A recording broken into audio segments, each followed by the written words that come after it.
senchra ESIKO. Your Excellency, as a community from the Luo Nation, let me take this opportunity to thank you for according Baba the most dignified funeral ever seen on this part of the Republic.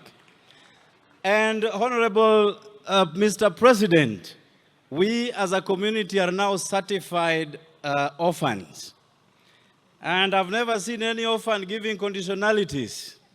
And therefore, our quest to work with you and to lend you support is both unequivocal and unconditional. And Honorable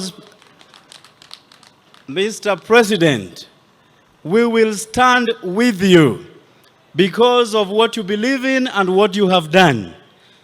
It may be lost to many that on the 30th of June, as we were turning a new page for financial and fiscal year, Mr. President, together with his Cabinet Secretary in charge of Treasury, had already sent all the monies accruing to counties under devolution. And Honorable President, as members of Parliament, we also received all the monies under NGCDF. And therefore, this year, we are beginning on a new slate with you, Honorable Mr. President. Honorable Ruto, as a community, even as we mourn, we want you to hold our hands.